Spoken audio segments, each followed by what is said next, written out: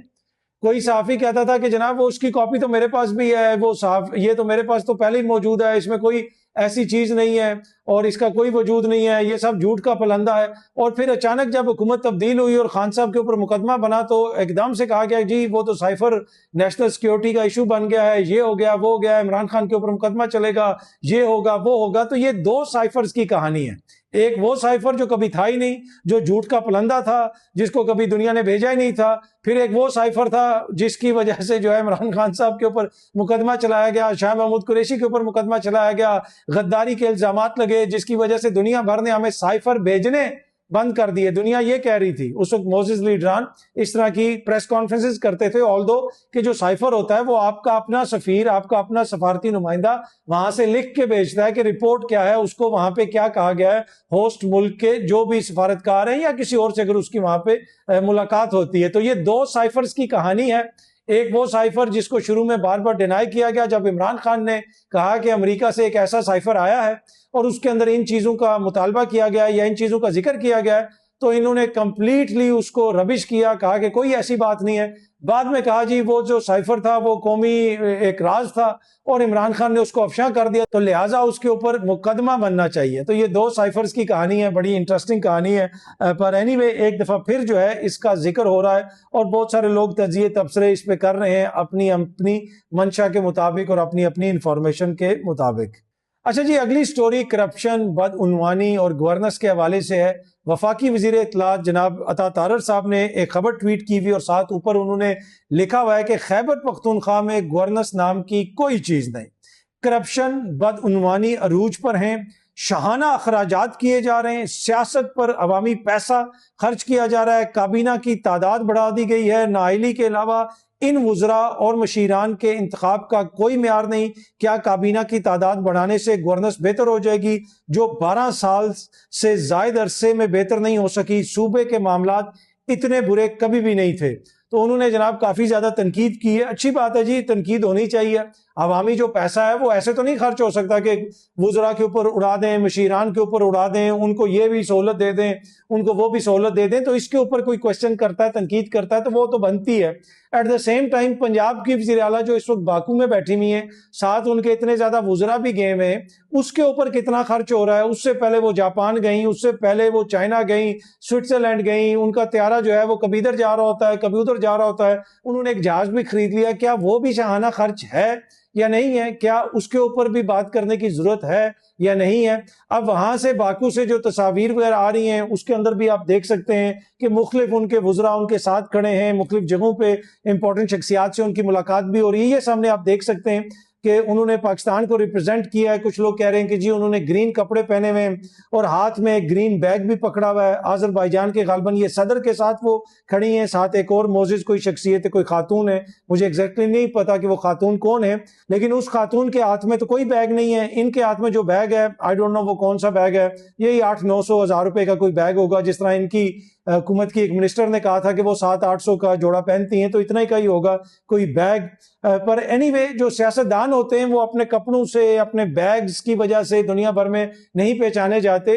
جو سیاستدان ہوتے ہیں اس کی پہچان اس کا نظریہ ہوتا ہے، اس کی پہچان اس کی فلسفی ہوتی ہے، اس کی پہچان اس کی سٹرگل ہوتی ہے، اس کی پہچان اس کی کارکردگی ہوتی ہے. بیگوں کی اگر آپ بات کرتے ہیں تو پہلے بھی میں نے یہ چیز آپ سے شیئر کی تھی. یہ سامنے آپ دیکھ سکتے ہیں، یہ راجیو گاندھی اور اندرا گاندھی کی صاحبزادی پریانکا گاندھی ہیں.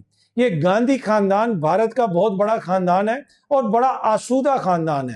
جب یہ پارلیمنٹ میں آئی پریانکا تو انہوں نے یہ بیگ اٹھایا ہوا ہے. یہ غالباً 200-300 روپے کا بیگ ہوگا، بہت زیادہ ہوا تو 400 روپے کا ہوگا. یہ پلاسٹک ٹائپ کا کپڑے کا بیگ ہے، لیکن اس کے اوپر لکھا ہوا ہے فلسطین.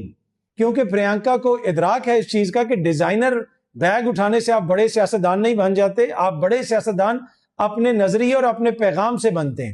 تو پریانکا اگر چاہتی تو وہ بھی بہت سارے ڈیزائنر ہیں، میں بہت سارے نام لے سکتا ہوں، ان کے بیگ اٹھا کے وہ پارلیمنٹ میں جا سکتی تھی. لیکن اس نے یہ بیگ اٹھایا، اس لیے اٹھایا کہ ایک میسج دینا تھا جو سیاستدان کا کام ہوتا ہے. اس نے اپنا فلسفہ بتانا تھا، اس نے اپنی سوچ بتانی تھی، اس نے اپنی آئیڈیالوجی بتانی تھی کہ بھائی this is what I stand for.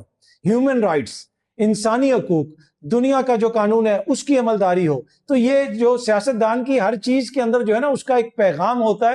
For some reason Pakistan کے اندر میں کسی ایک سیاستدان کی بات نہیں کر رہا، ہمیں جو یہاں پہ ڈیزائنر کپڑے پہننے کا، ڈیزائنر جوتے پہننے کا شوق ہے وہ میری سمجھ سے تو بالاتر ہے. آپ راہل گاندھی کو بھی دیکھ لیں، اس نے ایک ہی سفید سی ٹی شرٹ پہنی ہوتی ہے اور سادہ سے کپڑے پہنے ہوتے ہیں. دنیا بھر میں ایون کے جو امیر ترین ممالک ہیں ان کے سیاستدانوں کی بھی کوشش یہ ہوتی ہے کہ بھائی جب ہم عوام سے ووٹ لے کے آتے ہیں تو کم از کم ہم پریٹینڈ کریں کہ بھائی ہم بھی عوام کی طرح ہی ہیں، ہمارا بھی لائف سٹائل ویسا ہی ہے. وہ 20-20 ہزار ڈالر کے یا 10-10 ہزار ڈالر کے یا 2-2 کروڑ کی گھڑیاں پہن کے نہیں پھرتے. یہاں پہ تو حالت یہ ہے کہ چیئرمین سینٹ جو ہے سابق وزیر اعظم کے بیٹے کے حوالے سے خبر آئی کہ اس کی 2 کروڑ کی گھڑی جو ہے بارسلونا میں کسی نے چھین لی. تو جہاں پہ ایک طرف عوام کی حالت یہ ہو کہ اس کو 11 یونٹ کے اوپر 2600 کا بل آ رہا ہے اور عوام کی حالت یہ ہو کہ 2 وقت کی روٹی جو ہے ان کے لیے مشکل بنی ہو، بل وہ اپنا نہ دے سک رہے ہوں، علاج کے پیسے نہ ہوں، وہاں پہ ان پہ جو حکمرانی کر رہے ہیں وہ ہزاروں کے، لاکھوں کے، کروڑوں کے کپڑے، بیگز، گھڑیاں، گاڑیاں لے کے پھرتے رہیں تو کیا وہ لوگ کبھی بھی عام عوام کے مسائل حل کریں گے؟ تو جناب اس ولاگ کے اندر جو ہم نے آپ کو 2 بیگوں کی کہانی سنائی، تو اس سے اب آپ خود یہ فیصلہ کر سکتے ہیں کہ کون سا بیگ جو ہے وہ عوام کے ادھر جا کے لگے گا اور ادھر جا کے دل میں جگہ بنا دے گا، اور کون سا بیگ جو ہے جو عوام کو سیدھا ادھر جا کے لگے گا اور عوام کے ادھر وہ غصہ ڈال دے گا کہ وہ یہاں سے ادھر تک چلا جائے گا، جب ایٹ دا سیم ٹائم وہ اپنا بل بھی دیکھ رہا ہوگا، وہ اپنے بچے کو بھی سامنے دیکھ رہا ہوگا، وہ کہہ رہا ہوگا کہ جناب بچے کی یہ دوائی لے لیتا ہوں، یہ والی نہیں لیتا کیونکہ اس وقت جو حالات ہیں۔ دوسری طرف وہ جب اپنے حکمرانوں کی یہ چیزیں دیکھتا ہوگا تو اس کے دل کے اوپر کیا گزرتی ہوگی۔ لیکن اینی وے اس طرح کی سٹوریز تو آپ کو افریقہ کے ممالک میں نظر آتی ہیں، کم از کم پاکستان کے اندر تو کوئی ایسی کہانی نہیں ہے۔ پاکستان میں تو میرے خیال میں عوام زیادہ خوشحال ہے، حکمران بیچارے جو ہیں وہ اتنے خوشحال نہیں ہیں، اور اسی لیے وہ بیرون ملک کے دورے کرتے ہیں تاکہ جا کے وہاں پہ سے مزید خوشحالی پاکستان کی عوام کے لیے لے کر آئیں۔ بہت جلدی آپ سب دوستوں سے دوبارہ ملاقات ہوگی۔ Thank you very much.